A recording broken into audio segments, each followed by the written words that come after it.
Welcome, Harris, to the KSCO Success Stories podcast. So, why don't you start off by telling everyone a little bit more about who you are and what you do? Thank you for having me, Adam. It's a pleasure being here. I have actually seen quite a few of your podcasts already. And you're right, you've had some great inspirational people have a chat with you. And I'm truly grateful to have been asked to come and speak about my own experience as a care home CEO. So prior to launching this business, I spent a decade and a half in banking. I worked in Canada for a few years, and then I worked in London for the better part of a decade. Really enjoyable, learned a lot, but always felt like something was missing. Never quite knowing what it was. I left the banking sector in 2015, and as most, professionals who are directionless, I found myself trying lots of different things to see which one would stick. And I came across this sector by happenstance and met some very interesting people who were very inspiring. And so I decided to take a dip in the shallows. We acquired our first home, as you said, end of 2023. It was Christmas Eve actually when we got the keys, and I walked in there first time as a care home owner. And then 2 months, 3 months later, we had our first lockdown. And I think, in every one of these difficult sort of situations, you have to look for the silver lining. And for me, it was that once we went into lockdown and this very one-off sort of situation happened, the care sector came together in a way that would not have happened had it not been for COVID. And I really benefited from that because I met pretty much everyone, from CQC to community managers in the NHS, the nurses. There was just so much support from a human element from all angles that I was able to absorb a lot of information from a lot of really intelligent sources and learn a lot. And that I Mm. now find to be an exceptional time because it is not how normally the sector will operate. Everybody's busy running their own businesses and they don't really have time to help you. Generally speaking, though, the care sector, unlike the banking sector, is very, very collegial. Yeah, So it's really good yeah. to have joined this sector, and Mm. now 5 or 6 years on, I am very happy that I took the plunge. And yeah, I mean, talking about diving in at one of the worst times for the care sector, but yeah, I mean, just before that, tell me a little bit more about the process of you venturing into the care sector, why you made that decision, what you work and research you did before you said, "Yeah, this is where I'm going to step into." That would be my first question. And then, then how you went about the process of acquiring the financing. How did you go about all of those very initial first steps? Great questions. So, I was doing property development almost as a hobby. After I had given up my job in banking, Mm. I had sort of dived into that, and I was doing a couple of projects at that point, and I'd started thinking about raising money to do those projects. Because doing small projects would not have been financially viable or sustainable for over a long Mm. period of time. And in those conversations, I met with some people, potential investors, and one of them happened to be somebody who had owned care homes um, in the past Right. and had then moved on. And he actually sort of took me into his office, and I spent about 4 hours looking over the books of his care homes. Yeah. And it was the most incredible and surreal experience because I walked in thinking about asking for money to help do some property development, and I walked out with almost a mini MBA focused entirely on care homes and completely convinced that that was the thing for me to do.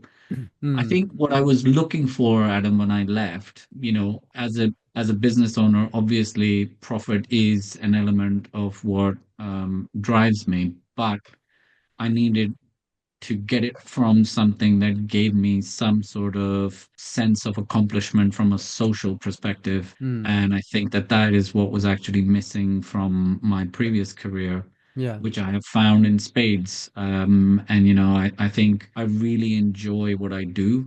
We were talking about briefly about challenges and how jumping Mm, into the sector head first acquisition, 3 months later in COVID, the challenges haven't sort of abated, right? no, It's no. once that passed, and we had a cost of living crisis that led into, almost hyperinflation. And And, recruitment. yeah, and sorry, well, Mm, recruitment is like a permanent mm, crisis. yeah. And so, we had that. And so dealing with those challenges can be quite difficult. Mm, And I won't be shy, I'll tell you, it is so stressful sometimes that you mm, really question, mm, why you are doing it. And I think that every time I feel like that, all it really takes is for me to go to one of our locations and spend the day there, sat in the lounge, having a conversation with one of our residents, doing some activities with them, making some cards, having a cup of tea and chatting to mm, some mm, of my colleagues who work on the floor. And it completely and I really do mean it. And I think it's very important when we talk about what lessons you learn in building your own business. Budding entrepreneurs really need to understand what is meant when people say you have to love what you do. mm. um, there has to be a, a sense of fulfillment you get from doing the work, Yeah, yeah, sure. not just being focused on, my end goal is that I am going to build, giant business and Mm, everything will be fantastic once I mm, get there. mm, That's not a really sensible way to approach it. And so mm. my approach is, as I learn and spend more time in the business, I really try and take time out of running the business to enjoy the service that we are delivering. And Yeah. and for that, you have to go to the front Mm, line. mm. No, I see. Thank you. And Sorry, you mentioned the financing. yeah, yeah. So I think the what really helped me, getting into the sector was that I had some experience of borrowing from banks as a Mm, commercial entity. mm, And again, I would advise, it's just like getting a mortgage, you have to have a credit history. mm, And so if you are going to do a big project, it always helps that you have borrowed money before mm, from a bank and returned it. As a first-time borrower, I remember when I did the first residential project, we did have to provide some personal guarantees. mm, But once you get over that hurdle and you can prove that, you have borrowed commercially from a bank and returned those funds, you have a pretty strong credit history. And so that mm, conversation was quite easy. It does take a long time for banks to do all of the mm, necessary checks and due diligence that they mm. want to do. But we got pretty decent terms for a new starter in the sector, probably because of my credit history being good.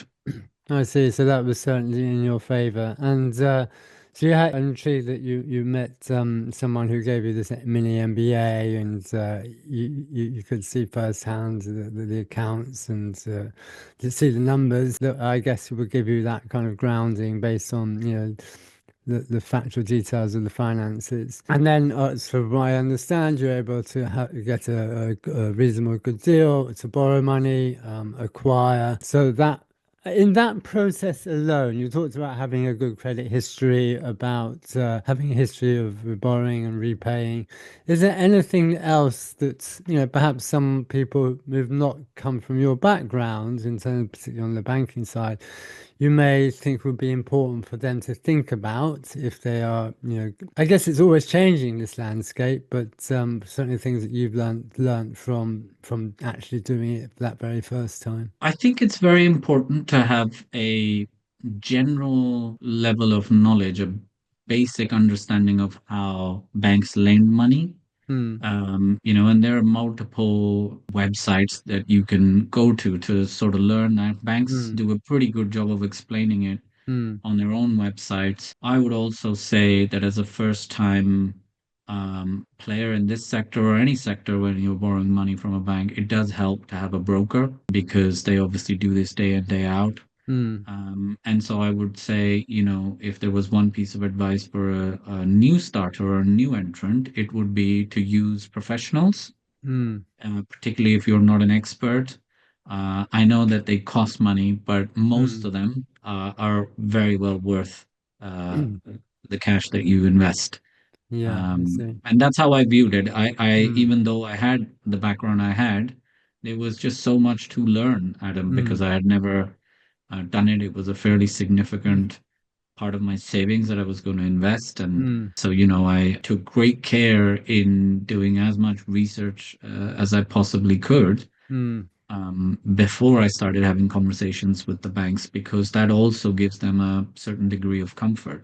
Yeah, and who was it? It's very interesting to know about this foundations because I guess it's so important for those who are looking to do something similar to what you've done.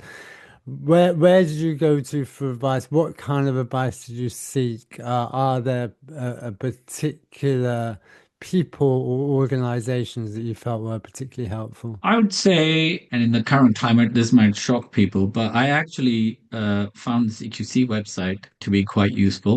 Mm, There was a very good layout 5 or 6 years ago mm, on there about what the expectations are from providers, and yeah. I read all of that. I absorbed that information. Mm, I then also reached out to a few solicitors who mm, were active in the sector.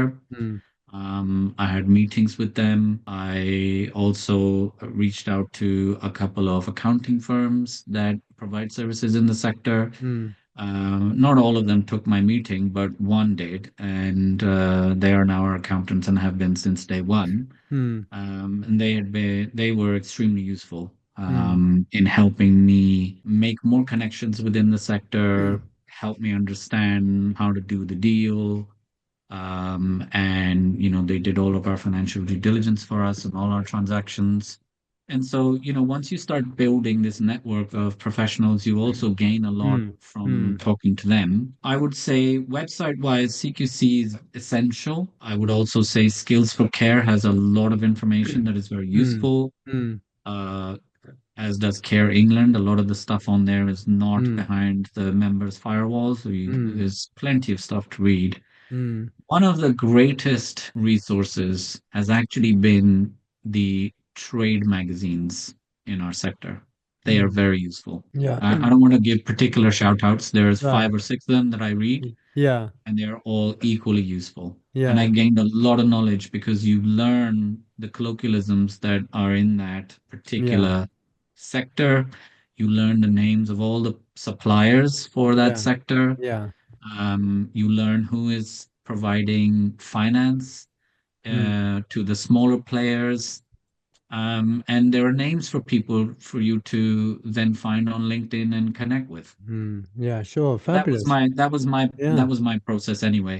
Yeah. I did a lot of this work Mm, before I even did the first deal. First deal I should probably add was about mm.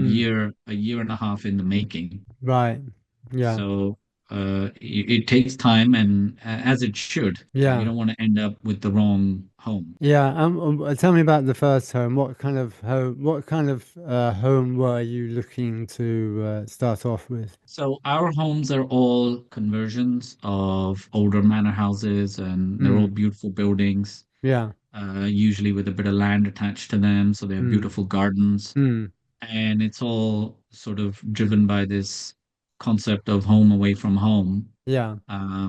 I know there's quite a bit of debate about, what type of home makes the most sense, but Mm, actually, I think there's room for all types. You can have the brand new purpose-built, very swanky with cinema rooms and whatnot, and then you can have the really small ones with, higgledy-piggledy corridors and mm, these really cozy spaces because as humans, that's how we kind of operate, don't we? Mm, We like the choice. mm, And so when you reach old age, I don't think you should be confined to having just the industrial scale or just the home away from home. You should mm, have a variety. mm, I love all of our homes. The first one is always a little bit special. mm, I lived there myself during COVID for 2 weeks, just to help out. Obviously, because we had lots of staff that were off sick, and people weren't allowed back in the homes when they were, mm, when they were sick with COVID. So I did a lot of learning in that period, and that's why it's quite special. It's a residential home, mm. but it focuses on complex care, particularly when people have dementia. I see. So you acquired this first home, COVID hit. I guess you must, I goodness what you thought.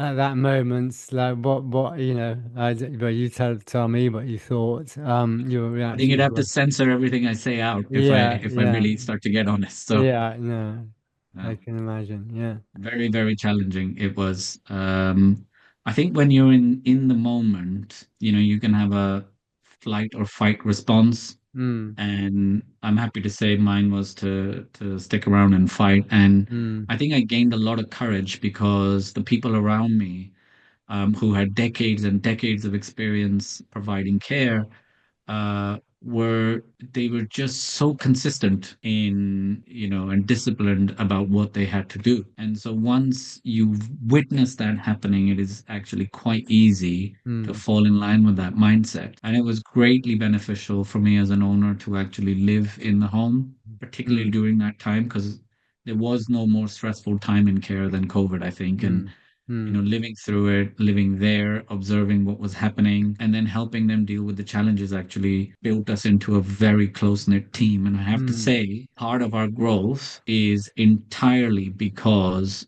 I was able to leverage that team. mm, Once COVID had abated and I kind of, we started going back to normal, I knew that that was managed so well that I didn't have to worry about it. And mm. that allowed me then go back and start working on the business as opposed to in the business. Yeah, I see. How interesting. So that COVID was a shocking entrance to the sector. And then after that, where did you go from there in terms of deciding to acquire further homes? So what we've tried to do is stick close to large cities. We tend not to acquire in the city center because there's already quite a lot of competition, Right. and we can't get the type of property that we're looking for. So we Mm, need some land attached to it because we like right. that aspect of it. And so our homes are all sort of, we have one in Essex, one in Bucks, one Mm, in Hertfordshire, and then mm, one rather outlier is in Clevedon, which is near Bristol. But all of those homes are easily accessible using public transport. mm-hmm, And, we've not really ever said, oh, we won't go beyond this point. I think there's a natural progression for us to now sort of focus on the geographies that we are already in. And so, part of my remit now as we look to grow again is to focus on the geographies that we are in so that we can extract some economies of scale, because there is that element that we do have to consider as we grow. yeah, I see. I see. I'm sorry, just tell me a bit more about what that looks like. So we are now going to be looking at a couple of transactions in and around the Bristol area. So Right. that will be sort of one hub for us. Yeah. Yeah. And then we're going to continue to focus on Bucks and Essex for expansion, and I that'll be see. our second sort of hub. And I'm just curious in terms of these acquisitions, are you still you be using the same bank to help you with these acquisitions? How does that work? I'm not sure if my banker is going to watch this, but All no, right. Okay. we are very keen on developing long-term relationships with banks. Yeah. But at the same time, we have to ensure that we are building a sustainable business. And Sure, that yeah. means that we have to sort of go with the market. You know, a lot of banks have credit strategies Mm, that ebb and flow. You know, they're risk on and they're risk off. And if you go to a bank when they're not really in the mood for lending to social care, you mm, can't wait around for them to then tell you, okay, we're going to lend to you again. You have to yeah, do I the see. deal when the deal is right. Yeah, So, yeah. we are agnostic as long as we have a good relationship with them and they're willing to Mm, support our growth. Great. And tell me, so what have you learned from kind of any any mistakes you feel you've made or things that you said, I wouldn't do that again, I would have done it differently. What kind of any lessons that you have here that you're happy to I've share? heard, I will say, I think the last 5 years I have learned the most Mm, that I have ever done in the rest of my life. yeah. It has been a very, very interesting period. There are so many mistakes that I've made and continue to make, Mm, but I fundamentally believe that that really is the only way to learn. mm, You can't just read books and learn things and mm, then get them right. Unfortunately, life doesn't work like that. You must always read and learn from other people's experiences, but the mm, only way you are going to be able to deliver a result is if you actually take the first step yourself. And then, I'm somebody I'm not bogged down by my mistakes. mm, mm, I hold no guilt for them. mm, And that is because I understand that that is how I learn. mm, I'm very quick to apologize when I make mistakes, mm, mm, but that also, is part of the same process. It allows me to learn from my mistakes, own them, and then apply, mm, whatever solution I need to apply to it to then carry on moving forward. mm, And I mm, think that's one of the things that has allowed us to grow as an organization. We try to practice that. Everybody that I delegate authority to, it is a full delegation of authority. I do not mm, nitpick and I do not micromanage them. And I let mm, them make mistakes mm. because I know, if they go through the same process as I have, they will become smarter Mm, about everything, really. That's great, fabulous. Harris, this has been very informative, and thank you for sharing everything that you've said up to now. Is there anything on your mind that you feel that you would like to add that you've not talked about so far? Yes, I think we just talked about it. It's one of the cornerstones values of our business. It's Mm, if you go to our website, you'll see it. mm, mm, It's learning. mm, I think it's very important for every business owner to continuously learn. mm, You have mm, to learn to be interested mm, and you have to learn to be interesting. mm. That's my soundbite for this podcast for you. Well, that's a glorious soundbite to end with. So thank you so Thank much. you. Harris, I just want to say thank you very much for being on the Care CEO Success Stories podcast. Thank you very much, Adam. Like I said, really enjoyed it. I'm looking forward to the rest of your guests coming on.